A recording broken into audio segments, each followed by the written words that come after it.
పెట్టేయి. దక్షిణామూర్తి యొక్క మూర్తిని చూస్తూ కూర్చోవడం నేర్చుకో. అదొక్కటి నేర్చుకో చాలు.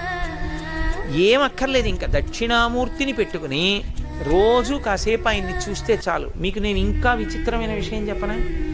సంటి పిల్లలు కొంచెం కొంచెం పెరిగి పెద్దవాళ్ళు అవుతున్నప్పుడు ఇంట్లో అందమైన దక్షిణామూర్తి విగ్రహం ఉండి, విగ్రహం అంటే ఫోటో కనీసం ఉండి, పిల్లలు కాసేపు దాని వంక చూడడం అలవాటైతే మీరు చూడండి, నేను యథార్థం చెప్తున్న, పెద్దలు నిర్ణయం చేసింది, వాళ్ళు కళ్ళు తిప్పి ఆడుకుంటూ ఆడుకుంటూ పాకడం కూర్చోవడం వచ్చినప్పుడు చూసినప్పుడు వాళ్ళు నిశ్చలంగా కాసేపు ఇలా దక్షిణామూర్తి వంకే చూస్తారు. పిల్లలు చిన్నతనంలో దక్షిణామూర్తి వంక అలా ఎదురుగుండా కూర్చుని చూస్తే రెండు ఫలితాలు వస్తాయి. అపమృత్యు దోషం పోతుంది, సరస్వతి కటాక్షం కలుగుతుంది.